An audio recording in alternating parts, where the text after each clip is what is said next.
Boa noite. Boa noite, boa noite.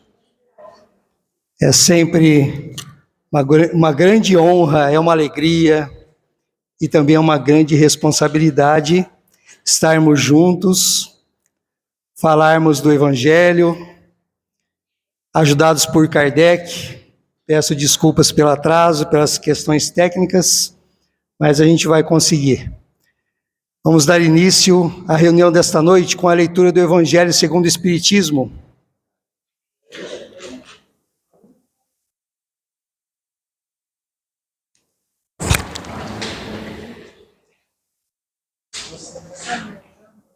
Capítulo 20, Os Obreiros do Senhor, item 5.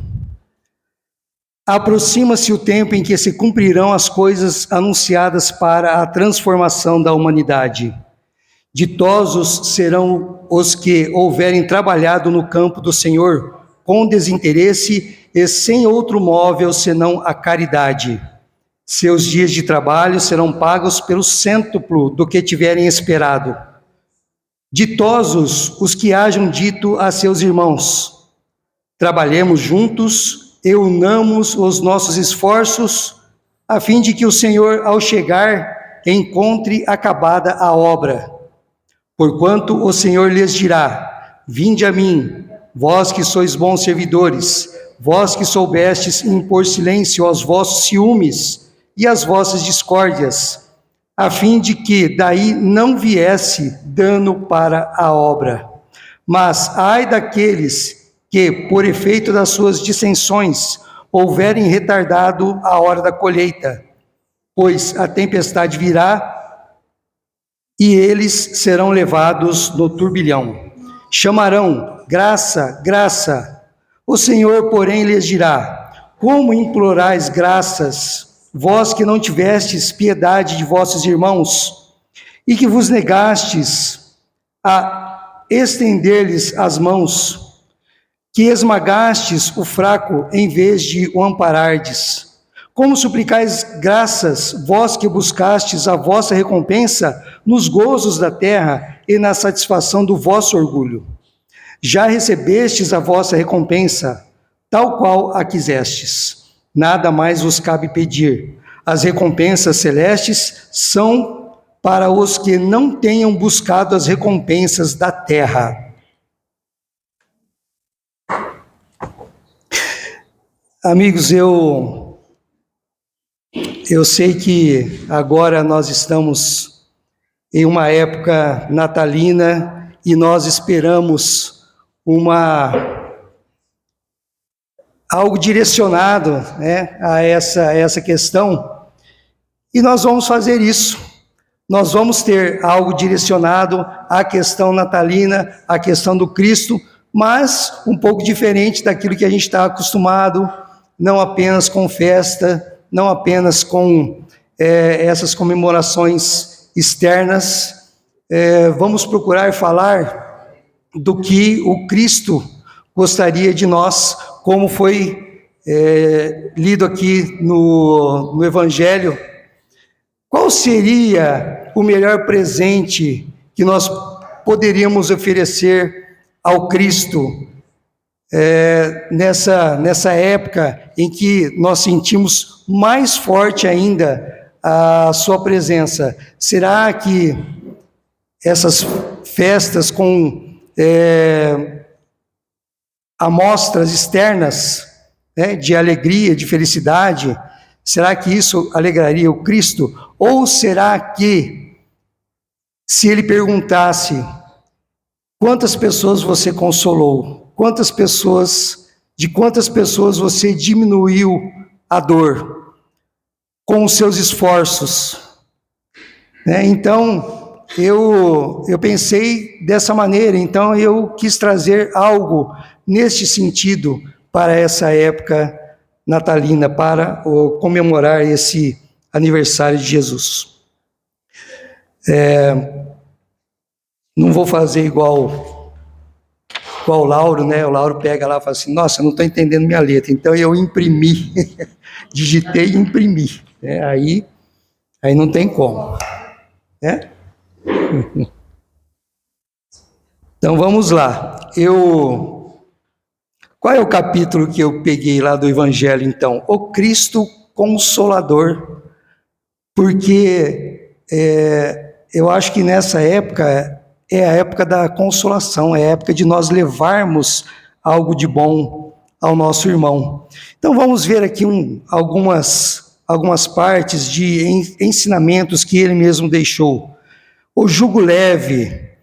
Vinde a mim, todos vós que estáis aflitos e sobrecarregados, que eu vos aliviarei.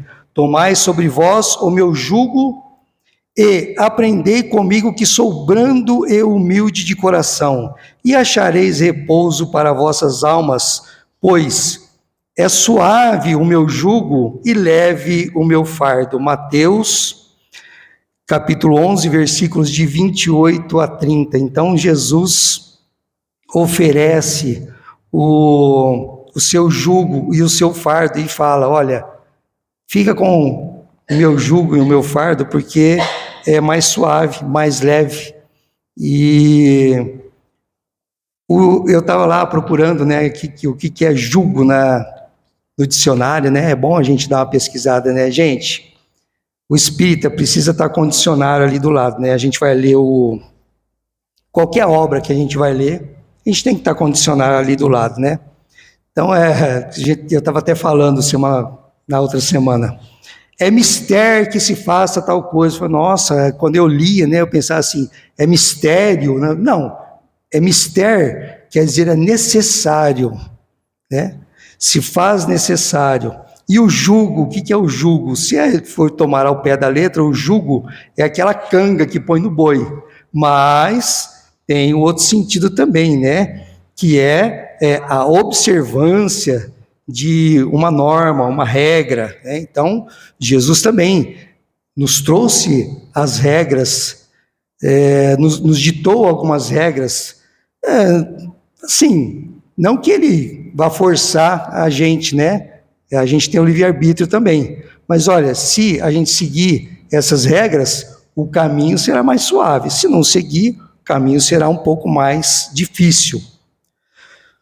Todos os sofrimentos, misérias, decepções, dores físicas, perda de seres amados, encontram consolação na fé no futuro, na confiança na justiça de Deus, que o Cristo veio ensinar aos homens.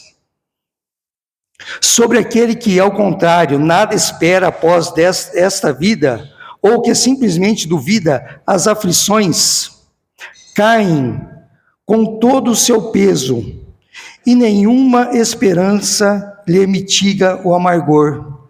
Então, nós temos que entender, a nossa vida continua. A gente não vai encontrar essa consolação agora, de imediato, mas ela está no nosso caminho, ela está no nosso futuro. E se nós não confiarmos, nós não tivermos fé, se nós não enxergarmos que a nossa vida é continuada, aí a esperança também vai embora, né? Foi isso que levou Jesus a dizer, vinde a mim, todos vós que estáis fatigados, que eu vos aliviarei. Entretanto, faz depender de uma condição a sua assistência e a felicidade que promete aos aflitos. Essa condição está na lei por ele ensinada. Seu jugo é a observância dessa lei, mas esse jugo é leve e a lei é suave, pois que apenas impõe como dever o amor e a caridade. Olha que fácil, né? Tão fácil. É só fazer o que Jesus falou. Amor e caridade. Pronto, tá tudo resolvido. Tá fácil, agora vamos para casa, vamos para o nosso trabalho, a gente já está amando todo mundo, a gente não tem rixa com ninguém, não tem pendência com ninguém, né? Então, não precisamos perdoar ninguém precisa perdoar a gente, então tá tudo certo, já estamos, né? Não é bem assim, né? Como nós estamos num planeta de provas e expiações, ainda temos muitas imperfeições a consertar, a reparar, a melhorar, não é? Consolador prometido, Se me amais, guardai os meus mandamentos. E eu rogarei a meu Pai, e ele vos enviará outro Consolador, a fim de que fique eternamente convosco. Então Jesus ainda diz que tem mais coisas para vir da vinda dele para diante. Tem mais alguém para vir, né? Tem mais coisas para vir. O Espírito de verdade, esse que deve vir, que o mundo não pode conhecer, não pode receber, porque o não vê e absolutamente o não conhece. O mundo ainda não estava preparado para o Espírito de verdade. Mas, quanto a vós, conhecê-lo-eis, porque ficará convosco e estará em vós. Porém, o Consolador, que é o Santo Espírito, que meu Pai enviará em meu nome, vos ensinará todas as coisas e vos fará recordar tudo o que vos tenha dito. Vos ensinará todas as coisas. Quer dizer que ele, o Cristo, ainda não tinha ensinado tudo só naquela vinda dele, né? Tem mais alguma coisa para a gente aprender. O mundo ainda não estava preparado para essas questões espirituais. Imagina se falassem só de questões espirituais naquela época de Cristo, quem é que iria entender? Se ele falasse naquela época, tinha lá a lei de Moisés, né? Dente por dente, olho por olho, então as pessoas ficavam muito, né, nessas questões, mas essa lei, o Moisés tinha uma lei, que era a lei física, a lei a lei, como que a gente diria, né, sem ser a lei espiritual, tinha a lei humana, né, vamos dizer assim, a lei humana, que deveria ser respeitada, e tinha a lei espiritual. Se ele falasse apenas em termos espirituais para aquele povo que não tinha condição nenhuma de entender, não teria obtido resultado. Assim também, o Espírito de verdade não poderia vir numa determinada época, porque o mundo não conseguiria ver. O Espírito de verdade, o Consolador prometido, é o Espiritismo. Jesus promete outro Consolador, o Espírito de verdade, que o mundo ainda não conhece por não estar maduro para compreender. Consolador que o Pai enviará para ensinar todas as coisas e para relembrar o que o Cristo há dito. Se, portanto, o Espírito de verdade tinha de vir mais tarde ensinar todas as coisas, é que o Cristo não dissera tudo. Se ele vem relembrar o que o Cristo disse, é que o que este disse foi esquecido ou mal compreendido. Muitas vezes a gente compreendeu mal, muitas vezes o mundo compreendeu mal o Evangelho, os ensinamentos do Cristo, né? O Espiritismo vem na época predita cumprir a promessa do Cristo. Preside ao seu advento o Espírito de verdade. Ele chama os homens à observância da lei, ensina todas as coisas, fazendo compreender o que Jesus só disse por parábolas. Quando Kardec começou a escrever sua obra, com a ajuda dos médiuns da época, né? Então, um espírito se apresentou e falou, e eles perguntavam, né? Quem sois vós, né? E ele falou assim, olha, eu vou acompanhar, vou ajudar você na sua obra, e eu sou o Espírito de verdade. Aí Kardec perguntou assim, então quer dizer que sois o Cristo? Ele falou assim, para vós basta. Ele não falou que ele era o Cristo, né? Mais tarde, né, quem sabe pode se confirmar isso, porque o Espiritismo também não pode ter a pretensão de querer o Cristo só para si, né? Cristo está para toda a humanidade e não apenas para alguns escolhidos. Então, para alcançarmos a consolação desejada, não basta a inércia, pois deixar de fazer o mal não significa fazer o bem. Isolar-se do mundo sem fazer nada a ninguém não significa fazer o mal em ação, mas significa fazer o mal por omissão. Então, tem muita gente que fala assim, eu vou viver lá no meio do mato, não vou ter contato com ninguém, vou viver sozinho, pelo menos eu não vou maltratar ninguém. Ora, isso é uma omissão.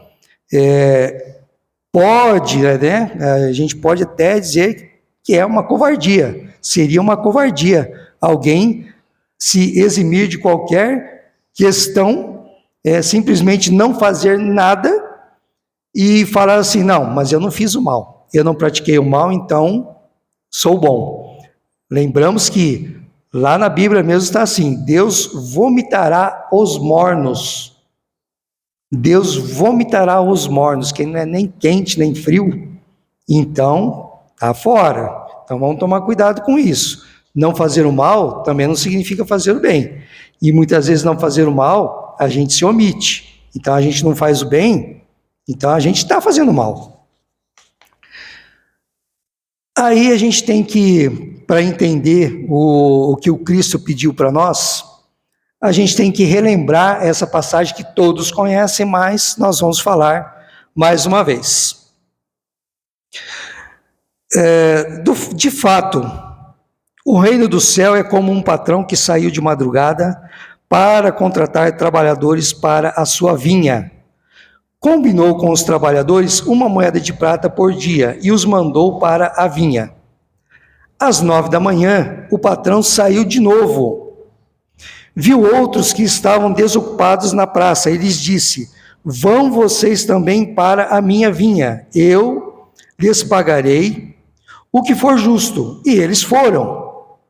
O patrão saiu de novo ao meio-dia, saiu de novo à 1 da tarde, às 3 da tarde, às 4 da tarde, né? Todos sabem, né? O que aconteceu? Os trabalhadores foram para a vinha, trabalharam.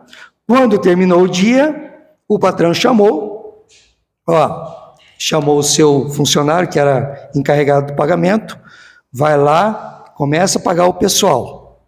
Começa do último, né? Dos últimos que foram chamados, e depois você vai até o primeiro que foi chamado. Pagou uma moeda também àqueles que chegaram por último. Aí os outros que trabalharam o dia todo, indignados, né? Pô, mas peraí, você pagou uma moeda para eles, nós trabalhamos o dia inteiro, você pagou uma moeda para eles também. Então, o patrão falou assim, o que eu combinei com você? Não foi uma moeda? O que eu te paguei? Não foi uma moeda? Então, você não pode reclamar que eu fui injusto com você. O dinheiro não é meu? Eu não pago, eu não posso pagar aquele lá de acordo com o que eu quero pagar? Bom, o que essa parábola vem trazer de informação para nós? Às vezes nós vemos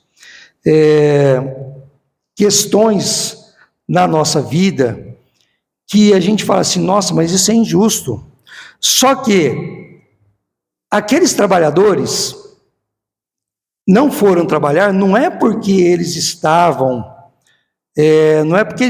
ali se escondendo do trabalho, é porque ninguém foi chamá-los. Eles estavam à disposição do trabalho e ninguém tinha ido chamá-los. Então eles não estavam realmente à toa. Eles queriam um trabalho, eles queriam trabalhar. E eles se prepararam para trabalhar aquele dia. E foram chamados na hora devida.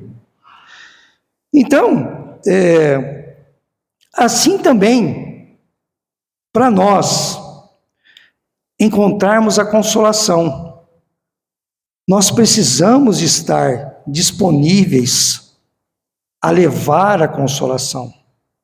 Nós precisamos estar abertos à reconciliação. Então não adianta a gente pensar assim, nossa, eu gostaria tanto que a minha família fosse unida, gostaria tanto que a minha família se reunisse no Natal, no Ano Novo, para a gente comemorar, gostaria tanto que eu não tivesse brigado com o fulano, mas se ele vier falar alguma coisa para mim, eu não vou aceitar. Pronto, então, como é que faz? Se a pessoa não está pronta, não está disposta, se ela não está, né, receptiva ao trabalho, como é que o trabalho vai chegar a ela? E como é que vai reclamar uma recompensa mais tarde? Não tem como. Então, é isso que essa parábola, né, pelo menos uma das interpretações que eu percebi, e cada um vai perceber algo de especial nessas passagens também, nessas parábolas, mas essa é a essência que eu gostaria de trazer para essa questão de final de ano. Qual é o presente que nós vamos entregar a Jesus? A reconciliação, o entendimento, o perdão, o alívio da dor do nosso irmão. Eu acho que Deus, Jesus, ficará muito mais contente com a nossa melhora, com o nosso empenho, do que a gente ter aí algumas representações externas de comemoração, tá? Então, para finalizar, tenho aqui uma poesia. Olha que legal, o computador apagou. Eu ia colocar a música, eu ia ler, ia colocar a música. Infelizmente, não funcionou o som. Mas, vamos lá. Vocês todos conhecem essa poesia, eu achei muito bonita. Não, olha, gente, eu nem sou muito ligado à poesia, tá? Mas essa daqui, para esses momentos, eu acho maravilhosa.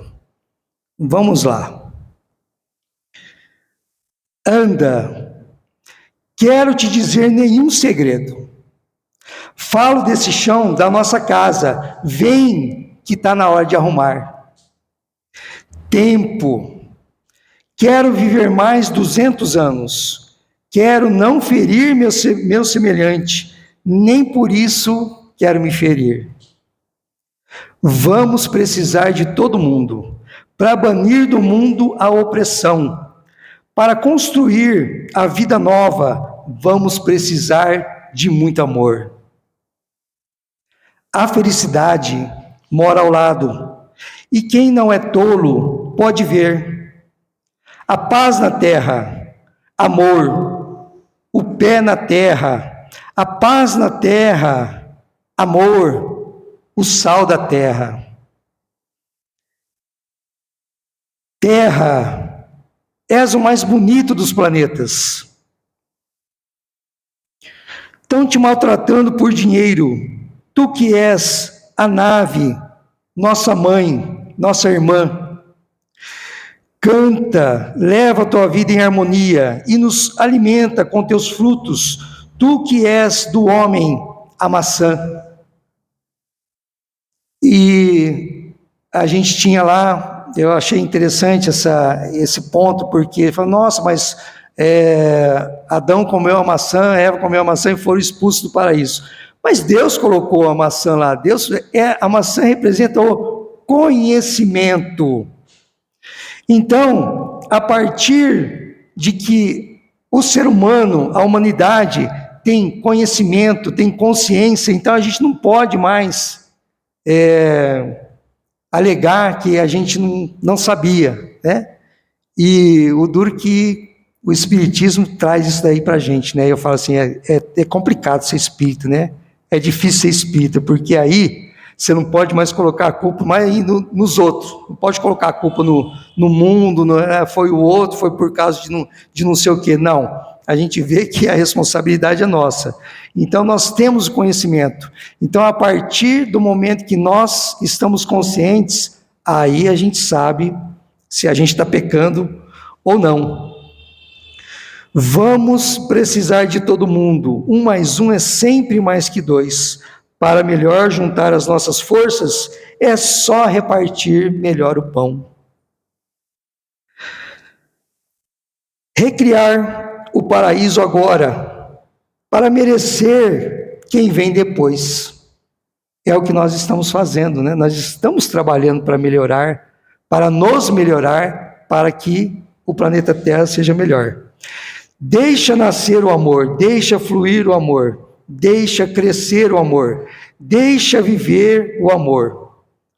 O sal da terra. Essa música, Beto Guedes, né? O sal da terra, é isso daí. Uma poesia maravilhosa. E com essa poesia, nós encerramos o ano, a reunião desta noite. Nós vamos, hoje é a última reunião do ano 2025, a gente para hoje e a gente volta no dia 21 de janeiro, tá? Mas ninguém vai ficar desamparado, ninguém vai ficar abandonado, porque nós temos o Evangelho no lar, né? A gente pode muito bem praticar o Evangelho no lar, fazer as nossas orações. Agora é o momento da gente unir a nossa família, né? Da gente fazer a nossa parte lá em casa também, né? Não só imaginar que os amigos aqui, os amigos espirituais, eles estão aí nos protegendo, mas a gente tem que fazer a nossa parte também, né?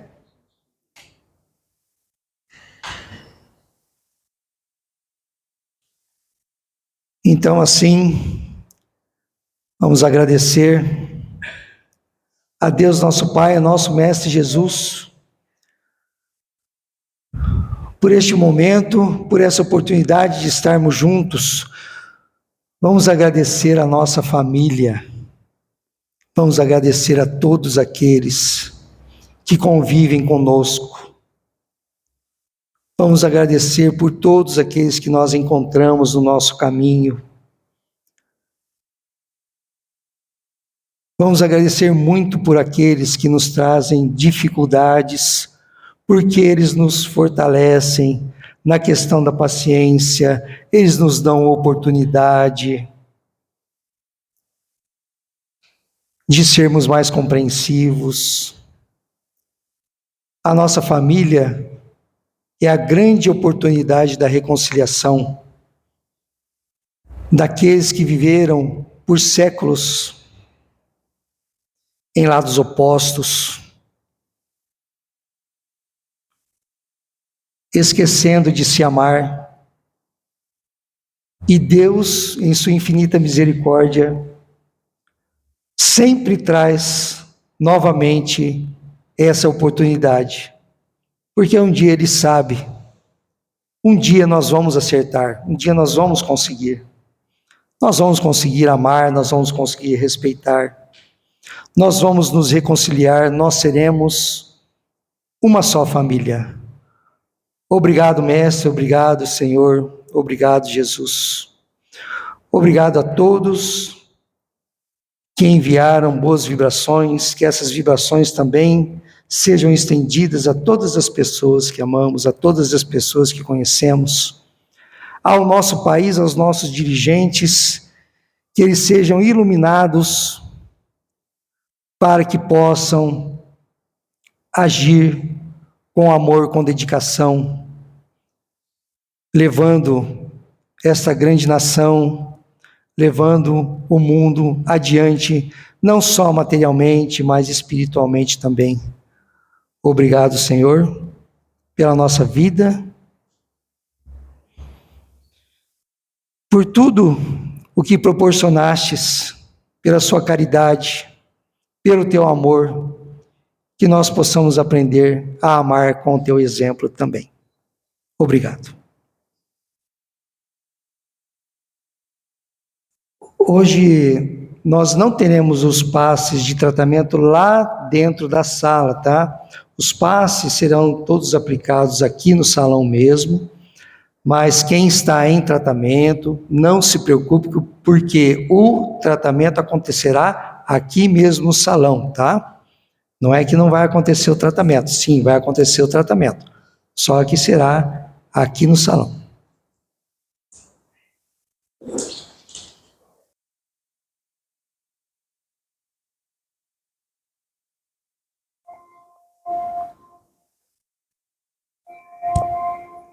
Vamos agradecer mais uma vez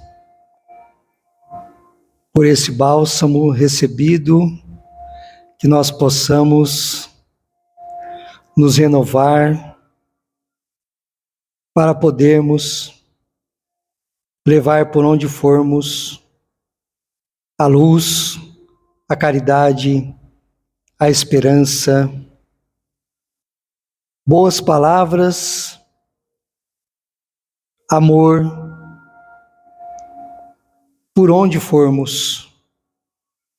Lembremos dos nossos lares, porque é onde tudo começa. Os nossos familiares, a nossa casa seja abençoada, a nossa família, o nosso trabalho, o nosso esforço, a nossa paciência. Saibamos que toda vez que nós trabalhamos para o bem, nós teremos a nossa resposta do mais alto. Deus nos traz, Ele nos deu a vida eterna, para que nós possamos nos aproximar cada vez mais dEle. Obrigado, Senhor, obrigado, Mestre, por mais este momento de amor. Que assim seja.